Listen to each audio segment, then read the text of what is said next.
Brett Cohen adalah anak laki-laki yang berusia 12 tahun dan ia menderita sindrom Tourette. Karena kondisinya, ia mengeluarkan suara-suara aneh, berkedut, dan berteriak secara acak. Semua tindakan ini tidak disengaja dan Brett tidak memiliki kendali atas tindakan tersebut. Namun di kota kecil di Missouri, kebanyakan orang masih asing dengan sindrom unik Brett. Mereka tidak percaya saat Brett mengatakan jika ia tidak bisa menghentikan tics atau sindromnya. Bahkan, ayahnya bernama Norman menganggap putranya membuat suara hanya untuk mempermalukan orang tuanya. Teman sekelas Brett sering menindas Brett dan para guru tidak ada yang mau membantu. Tics Brett dimulai saat ia berusia 6 tahun, saat orang tua Brett akan bercerai. Sejak itu, ibu Brett membawanya ke beberapa dokter dan semuanya mengaitkan tics Brett dengan keadaan depresi.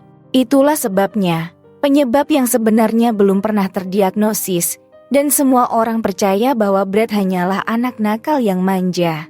Satu-satunya teman Brett adalah adiknya sendiri yaitu Jeff. Meski mereka selalu bertengkar setiap saat, Brett merasa hanya Jeff-lah yang mengerti dirinya.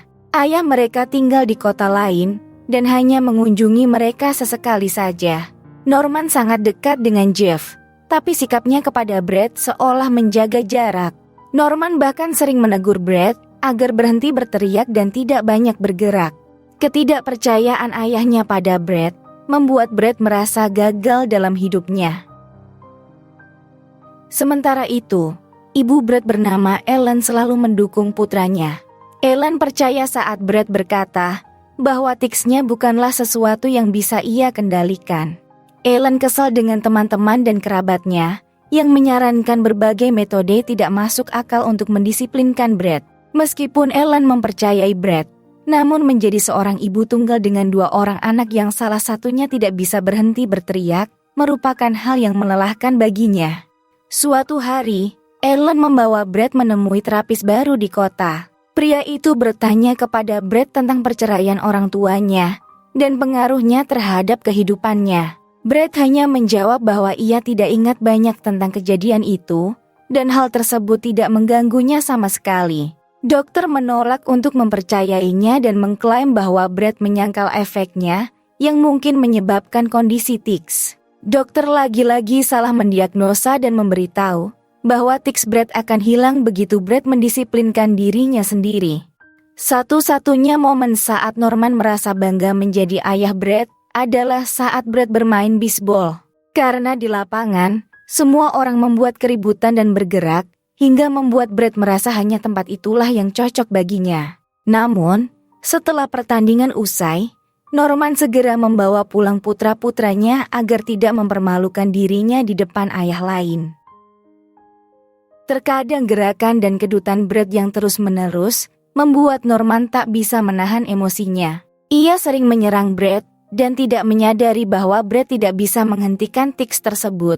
Brett biasanya mendapat nilai bagus dan pandai belajar, namun berusaha berkonsentrasi dalam ujian, memunculkan sisi terburuk dalam dirinya. Akibat stres, membuat tics Brett sering terjadi dan tidak bisa terkendali. Suatu hari, guru sainsnya membawa Brett ke kantor kepala sekolah untuk kesekian kalinya dengan alasan yang sama. Kepala sekolah menelpon ibunya dan setuju memberi Brett kesempatan terakhir untuk menghentikan perilaku nakal tersebut. Ellen bersikeras bahwa putranya tidak bisa berbuat apa-apa dengan sindrom itu, namun kepala sekolah malah menyebutnya sebagai orang tua yang buruk karena perilaku Brett. Sudah muak dengan semua orang yang menyalahkan putranya, Ellen mengambil tindakan sendiri untuk mencari tahu penyebab sebenarnya dari gejala sindrom Brett. Ellen melakukan penelitian ekstensif tentang kondisi yang menyebabkan orang-orang berteriak dan bergerak tanpa kendali. Pada akhirnya, ia menemukan bahwa kondisi itu adalah Tourette syndrome. Brett kini membuktikan jika dirinya tidak berbohong atau nakal. Terapisnya juga diberitahu tentang penemuan tersebut dan ia memuji Ellen atas kerja kerasnya. Namun, kegembiraan lenyap seketika ketika Ellen menyadari bahwa kondisi Brett tidak bisa diobati hingga saat ini. Putranya harus belajar hidup dengan kebisingan, kedutan, dan perhatian orang-orang yang memandangnya sebelah mata. Tetapi, Orang yang paling menyedihkan saat mengetahui kondisi Brad adalah ayahnya, yaitu Norman. Ia merasa bersalah karena ia tidak pernah mempercayai putranya, dan yang lebih memilukan, ia sedih karena putranya mungkin tidak memiliki masa depan yang baik. Meski penyembuhannya seakan mustahil, Ellen bertekad mengajari Brad untuk belajar hidup dengan kondisi Tourette. Suatu hari, Ellen membawa Brad ke komunitas dukungan pada orang-orang yang mengalami sindrom yang sama sepertinya. Bertemu dengan mereka seharusnya membuat Brad merasa lebih baik, tapi hal itu justru membuat Brad tidak nyaman. Brad seperti melihat dirinya sendiri dari sudut pandang orang lain, dan Brad tidak menyukai pemandangan itu. Terlebih lagi, Brad mengetahui bahwa semua orang di ruangan tersebut sudah menyerah pada kehidupan mereka. Anak-anak bersekolah di rumah, sementara orang dewasa mendapatkan pekerjaan yang hanya dilakukan dari rumah saja. Pengalaman ini sangat buruk bagi Brad, tetapi juga merupakan momen yang menentukan hidup Brad selanjutnya. Mulai hari itu, Brad menjalankan misinya untuk tidak menjadi seperti orang-orang dari komunitas dukungan. Ia berjanji untuk menjadi dirinya sendiri dan tidak mau membiarkan kekurangan dalam dirinya menghambat mimpinya. Bahkan setelah Brad berpindah sekolah di kelas 7, tidak banyak kemajuan yang terlihat dalam cara orang memperlakukan Brad. Para guru selalu mengirimnya ke ruang kepala sekolah, dan teman-teman sekelasnya selalu mengolok-olok Brad. Hingga suatu hari, kepala sekolah mengetahui tentang kondisi Brad dan mengundangnya ke panggung ketika acara sekolah. Brad diminta menjelaskan sindrom yang dialaminya kepada para siswa, dan menjelaskan apa yang dapat mereka lakukan untuk membantu Brad. Setelah mengetahui bahwa Brad sebenarnya tidak bisa menahan diri untuk tidak mengeluarkan suara, para siswa mulai bersimpati padanya, dan hidup Brad tidak pernah sama lagi seperti dulu. Kepala sekolah menjadi salah satu orang yang membantu Brad mengatasi masalah terbesarnya dengan mudah dan sederhana. Hal ini membuat Brad sadar bahwa ia juga ingin menjadi guru sepertinya di masa depan. Waktu berlalu, dan Brad tumbuh menjadi seorang pemuda tampan dengan gelar sarjana pendidikan. Ia pindah ke Atlanta dan menyewa apartemen dengan teman sekamarnya, berharap mendapatkan pekerjaan sebagai pengajar. Petugas di Dewan Pendidikan Negara terkesan dengan kualifikasi yang dimiliki Brad. Namun, ia ragu apakah mengajar akan menjadi profesi yang cocok untuk seseorang dengan kondisi Tourette. Bukan hanya Bu Dewan, tapi kebanyakan orang yang dikenal Brad berpikiran sama tentang pilihan profesinya. Brad memahami kekhawatiran mereka sampai tingkat tertentu, tetapi Brad yakin di dalam hatinya bahwa ia dilahirkan untuk menjadi seorang pengajar. Keesokan harinya, Brad pergi ke sebuah wawancara kerja pertamanya. Ticsnya terlihat mengganggu si pewawancara, tetapi Brad tidak malu atau risih untuk menjelaskan kondisinya. Brad juga memastikan dan meyakinkan pria itu bahwa ticsnya adalah topik terbuka untuk didiskusikan oleh siswa, dan hal tersebut tidak akan merugikan studi mereka dengan cara apapun. Namun, pewawancara tampaknya tidak yakin, hingga pada akhirnya Brad masuk daftar tunggu. Hal yang sama terjadi pada Brad, tetapi wawancara selanjutnya Brad menggunakan metode berbeda. Ia membicarakan tentang ticsnya di seluruh wawancara, atau tidak mengakuinya sama sekali. Tapi sayangnya tidak ada satupun dari mereka yang mau memberinya pekerjaan. Untuk mengalihkan pikirannya, teman sekamar Brad mengatur acara blind date untuknya. Brad bertemu dengan seorang gadis di sebuah bar dan langsung tertarik padanya. Satu-satunya masalah muncul ketika orang-orang di sekitar menatap mereka karena kondisi tics Brad. Di penghujung malam, teman kencannya tampak tidak nyaman terlihat bersama Brad. Brad belum pernah melakukan kencan dengan wanita manapun, dan ia masih berharap suatu hari nanti ia akan menemukan seseorang yang bisa membantunya melewati kondisi ticsnya. Ayah Brad memiliki bisnis konstruksi di Atlanta dan siap membantunya dengan finansial sampai Brad mendapat pekerjaan, namun Brad tidak mau menerima bantuan dari ayahnya. Norman masih berpikir bahwa Brad tidak akan bisa menjadi seorang guru, dan ia selalu menyuarakan pendapatnya setiap ia bertemu Brad.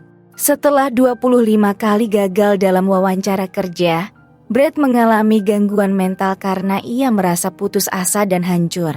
Namun, Setelah berbicara dengan ibunya melalui sambungan telepon, Brad sadar bahwa Tix bukanlah alasan kegagalannya, dan Brad hanya belum menemukan sekolah yang tepat. Untuk wawancara ke-26, Brad datang ke sebuah sekolah dasar. Kepala sekolah dan wakil kepala sekolah sudah mendapat informasi lengkap tentang sindrom Tourette Brad dan membuat Brad merasa nyaman dengan perlakuan mereka. Wawancara berlangsung selama 2 jam. Dan itu adalah wawancara terbaik yang pernah Brad alami. Saat ini, Brad telah belajar agar tidak memiliki harapan yang tinggi. Meskipun di dalam hatinya, Brad ingin sekali mendapatkan pekerjaan itu.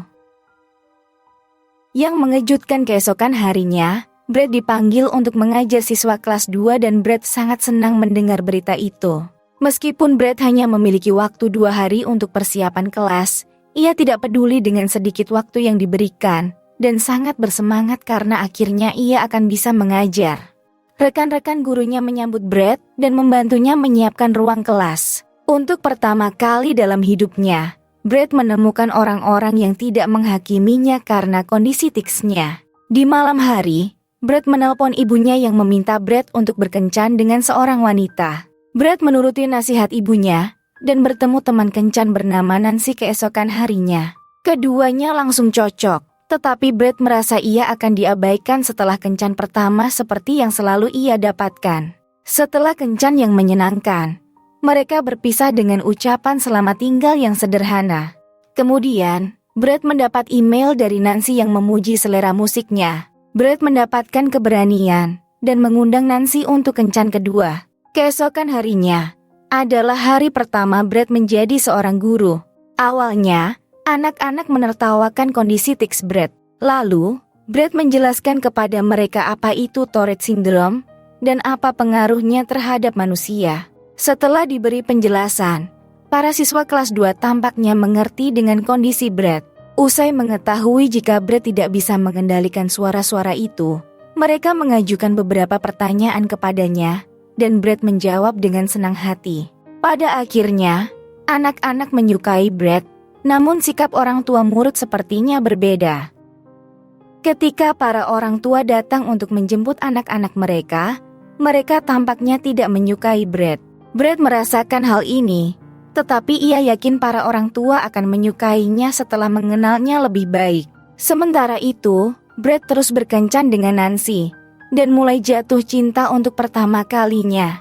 Nancy tampaknya benar-benar tidak peduli dengan kondisi tics Brad, dan ia sangat menyukai kepribadian Brad. Di sekolah, Brad menjalin kedekatan dengan seorang gadis kecil ceria bernama Heather. Heather adalah anak yang terpintar di kelas, tetapi kebaikannya lah yang menarik perhatian Brad.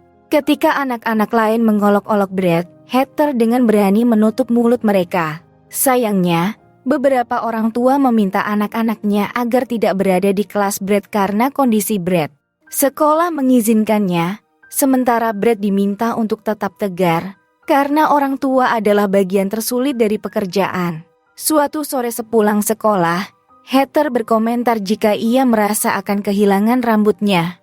Ibunya membenarkan hal itu, karena gadis kecil itu menderita kanker dan sedang menjalani perawatan kemo. Meskipun begitu, peluangnya untuk bertahan hidup sangatlah kecil. Berita itu membuat Brad begitu sedih. Si ibu juga menambahkan bahwa kini Heather tidak sabar pergi ke sekolah. Karena Brad adalah satu-satunya orang yang menjaga dan membuat Heather bahagia di beberapa bulan terakhir dalam hidupnya. Kata-kata Heather tersebut membuat Brad tak bisa menahan air matanya. Beberapa minggu kemudian, Brad pergi untuk mengikuti tes gelar master. Tetapi ia tidak diberi ruangan pribadi seperti yang dijanjikan. Ia berbicara pada staf admin, namun mereka menolak membantunya. Saat ia mulai panik, Norman datang mendukungnya dan mengancam akan menuntut staf admin tersebut. Mereka akhirnya setuju menyediakan ruangan terpisah, dan Brad mengikuti tes secara pribadi. Peristiwa itu menjadi momen bonding terindah antara ayah dan anak yang selama ini memiliki hubungan pahit. Beberapa hari kemudian, Nancy dan Brad pergi ke rumah ibu Brad untuk acara Thanksgiving. Melihat Nancy mampu bersosialisasi dengan baik bersama keluarganya, Brad pun menjadi emosional. Brad menarik Nancy ke sudut ruangan, lalu menyatakan cintanya untuk pertama kali. Kini, Heather berhenti datang ke sekolah. Semua teman sekelasnya membuat surat serta kartu pos dan mendoakan kesehatannya. Tapi suatu hari, mereka akhirnya mendapatkan kabar yang takut mereka dengar. Di pemakaman Heather, Brett menahan diri untuk tidak masuk ke dalam karena berpikir bahwa ia akan mengganggu upacara tersebut. Tapi ibu Heather berterima kasih pada Brett karena telah menjadi sinar matahari bagi putrinya di hari-hari tergelapnya, lalu mengundang Brett untuk masuk.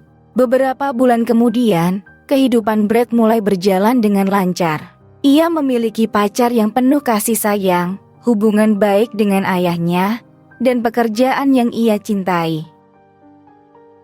Suatu hari, Brett dipanggil ke pertemuan sekolah dan diberitahu bahwa ia diberi penghargaan sebagai guru pertama sebagai Salime tahun ini. Di malam acara, Brett memberikan pidato sepenuh hati yang menyentuh perasaan semua orang, di mana Brett berpesan bahwa kita tidak boleh membiarkan kekurangan dan hambatan menghentikan impian kita.